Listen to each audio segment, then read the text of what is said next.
Hi folks, Ryan Molloy here, managing editor of theseniorlist.com, and today I'm going to show you how to set up an Apple Watch for your loved one. So an Apple Watch can monitor a user's health, track their location, detect falls, and contact help in the event of an emergency. These features are particularly useful for both seniors and caregivers, and in this video I'm going to walk you through how to enable each of them, or disable them, because not everyone needs every feature. Before we dive in, I'd like to remind you to hit the subscribe button below, and if you want to see more tech tips for seniors and caregivers, be sure to check out our channel. Alright, let's get into it. So here we have the standard Apple Watch home screen. As you can see, there's an awful lot of buttons. They're small, and they don't have labels. Luckily, if you go to Settings, scroll down to App View, and click on List View, then now you've got all of your watch apps in a list. Look at that. The icons are larger, and they also have labels. If someone is new to iOS, this will be super helpful. Next, if you want to go even further, you can go back into Settings, click on Display and Brightness. Here you can enlarge text size, making it easier to read. And you can also make text bold.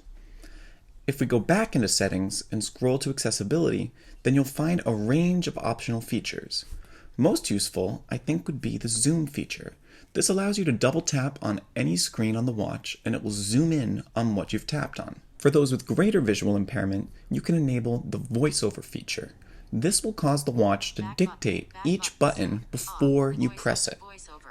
So while you can't completely overhaul the Apple Watch's screen, there's definitely room to fine-tune it to the needs of the user. To enable voice commands, we'll go to Settings, then click on Siri.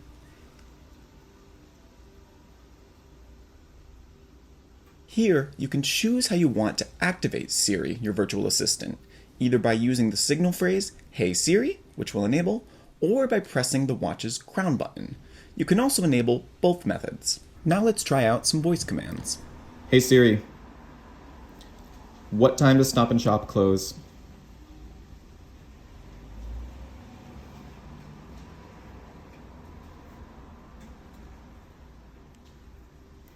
Hey Siri, what is the capital of Rhode Island? Providence, Rhode Island is the capital of Rhode Island. Hey Siri, send a message to Graham. Which one? What do you want to say? How's their blood pressure? Okay, sending. To cancel, you can also press the digital crown.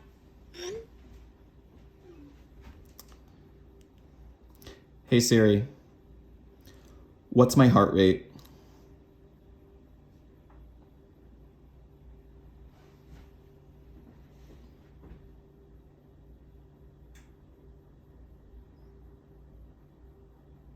By default, an Apple Watch will track a number of features related to your health.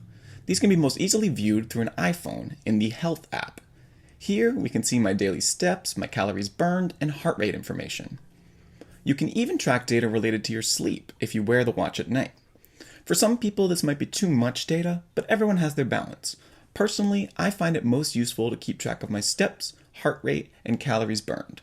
For older adults trying to stay active, I find this to be a useful way that even gamifies the process.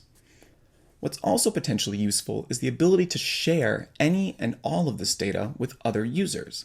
By clicking on the Sharing tab at the bottom, you can share your health data with any of your contacts. So here, I can give Graham notifications in the event of excessive noise, high or low heart rate, and lack of steadiness while walking. I can also share any of those metrics that we previously reviewed. Let's share my heart rate variability, and my omeprazole adherence. To give you a sense of what this looks like, let's check out the data that Graham has shared with me from his Apple Watch.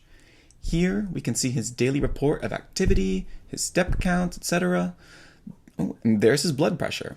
Oh my, we'll have to do something about that. So as you can see, there is a near limitless amount of data that an Apple Watch can track and share. For some, it might be a bit much, but I think if you just want to make sure your loved one is staying active and that their heart rate is normal, this can be highly useful. Nestled in the Health app, under the Browse tab, you'll find the Medications feature. For those who take multiple medications, this can be a useful way to keep track of them and receive alerts to take them directly from an Apple Watch. To use this feature, you can click on Add a Medication, enter the dosage, and set up a series of reminders.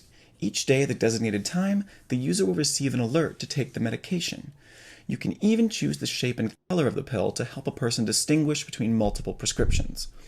When the notification arrives, you can log that the medication has been taken, or you can note that it has been skipped. And as with all health features, this information can be shared with other users so they can keep tabs on medication adherence. For older adults who take multiple medications, this can be a useful way to ensure that they're taking all of them at the proper times. To enable emergency response features, go to the Watch app on your iPhone, then click on Emergency SOS. Here you can adjust exactly how this feature works. You can enable the option to trigger a call by holding down the side button on the watch. This works like so, and you can then slide the emergency call button to place a call to 911 directly from the watch. You can also enable crash detection as well as fall detection, which will call 911 when the watch detects a fall. I've tested out the Apple Watch's fall detection, and while it didn't perform as well as some other devices, I still think the feature is worth turning on, just in case. You'll also want to add emergency contacts. These people can be alerted in the event that you place an emergency call. You should also set up the medical ID feature. This way, in the event of an emergency, first responders can access key information like emergency contacts, allergies, and medical conditions in order to provide better care. To share your location with an Apple Watch, click on the Find People app. Scroll down and click the Share My Location button. From here, you can share your location with a contact or a phone number. Then you have the option to share your location for a finite period of time or indefinitely. Once you've shared your location with another person, they can then view the watch's live location down to the street address, which I've redacted because you don't need to know where I live. Naturally, not everyone will want to share their live location, but if your loved one is prone to wandering, or if you're just nosy, then I highly recommend this feature. You can also enable notifications when a user arrives at, leaves, or is not at a certain location. So if you're a nervous person and you want to be aware of your loved one's whereabouts, an Apple Watch can definitely help. For all the Apple diehards out there, you've probably noticed that I've barely scratched the surface in terms of Apple Watch capabilities. If you found any other features, tips, or tricks that you've found particularly useful for seniors or caregivers, feel free to drop me a line in the comments. I'd love to see what you think. Also, if you're looking to simplify an iPhone, you should definitely check out my guide to iPhone's senior mode, linked here. Until next time, I'm Ryan Molloy with theseniorlist.com, helping you age in place. See ya.